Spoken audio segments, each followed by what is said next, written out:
So this guy just tagged me in an A to Z gaming challenge, where you are given a letter and then you'll have to talk about a game starting with that letter. And I was given the letter M.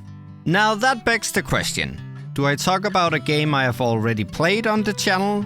Do I talk about a game I'm looking to play in the near future, thereby doing like a small teaser for it? Do I talk about Kinda Foxed? Do I talk about Tier Streak?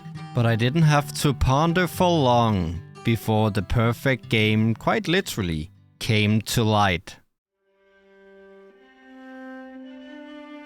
You wake up, your hearing is gone and your vision is blurred. But as you stumble forward, you come across a peculiar little creature willing to lend you a set of eyes, so that you may behold what is to become your midnight walk.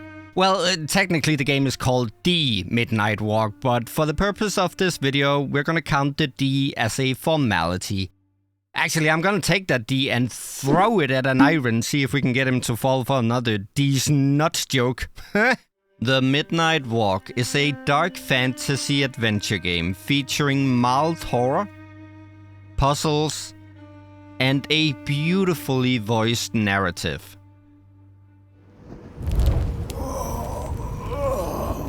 Hey, my.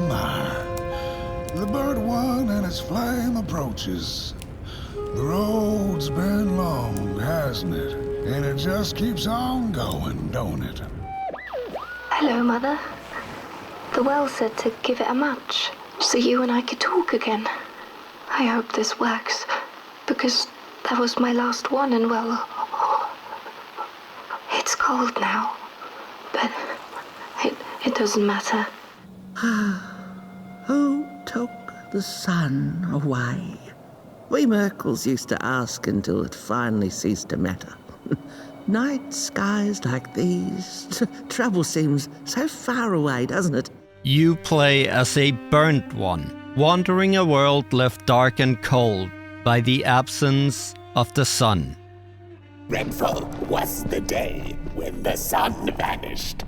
The waters dried up, birds went quiet, and the dark itself seeped unchecked into the work table as the cold, chewed paper moon rose over the mountain. The night that followed would be long as the midnight walk. With no clear purpose yet, you slowly move forward. Your only shield against the freezing darkness being the fire that you wield. That fire becomes especially significant when you meet your travel companion for this journey, a curious little being called Potboy. In the midst of darkness, lo and behold, a friendship kindled. The fire that spread with it seemed so small against the vast night sky, small and flickering, but defiant. This little flame is your home, burnt one. Keep him nurtured and safe, and you'll always find yourself in the right place. Through the rain, in the dark, and over Moon Mountain. You also come across a house on legs, and together you set out on a pilgrimage of embers towards the peak of Moon Mountain. I reckon you must be headed for Moon Mountain. Am I right?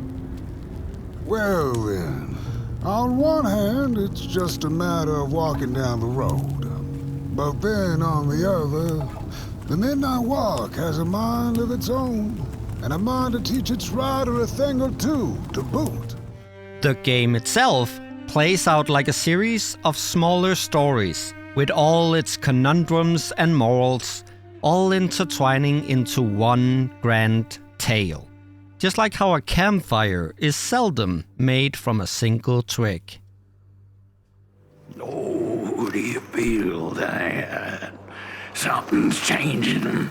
That furnace was the soul of the city. We used to worship it, us coal miners did. Fed it trees and fire like it was a hungry, angry god. Where was the sun? Where its warm rays should have been there was only the vast night sky, not a star on its face. Well, the Muckle mumbled softly to herself, winter was late, so now the sun must be late too. How could this happen? Whoever did this? Oh, the flame warms the righteous, but the wicked who love destruction, the flame burns with a passion. The first thing that will likely grab your attention on the Midnight Walk is its stunning visuals. This is thanks to developer Moonhood handcrafting all the assets in clay before digitally rendering them, giving the game a stop-motion-like effect, and that, together with the quirky character designs, gives the game an overall Tim Burton-esque vibe. Moonhood was founded by people from Zoink Games, the creator of another of my all-time favorite games, Lost in Random, to which the Midnight Walk shares many similarities. And just like how Potboy keeps you company, the visuals are accompanied by mesmerizing music.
To me, the Midnight Walk is about two things. It's about fire, not just the physical fire, but the fire that burns within yourself. And what can happen if you let that fire burn out and you find yourself having to walk your own midnight walk to rekindle it. I had a flame once. It was beautiful and bright. It spread its light, brought me and my neighbors warmth. Before I knew it, my flame began to fade until well, I don't think I was meant to carry this flame. And it's about duality, not as adversaries, but as two parts of a whole, reminding us to understand and embrace both, for truly what is one without the other. What is the dark? Is it ugly and cruel? Is it a place for monstrosities, for fools lost in the woods? A terrible void where all your nightmares come true. The dark could be a friend, perhaps a space where we might find each other, all of us equal under its cloak. The Midnight Walk is not just a walk, it's a path. The Midnight Walk is not just a game, it's an experience. An experience you guys loved so much that it won not just one, but 2 awards at the Foxy Awards of 2025. To me, it's a game that will forever be burned into my memory. In the end, the dark remains a mystery, its secrets locked away behind the stars. But one can rest assured that it is always there, watching, patiently waiting for us to enter it, with fire in our hearts and with eyes wide open. Fairly well now, Burnt One. You're going to Moon Mountain, and that walk is for you alone. You have a tough decision ahead of you to make. just like the ones who came before. And so it was that the burnt one and a small flame took a wander down the midnight walk.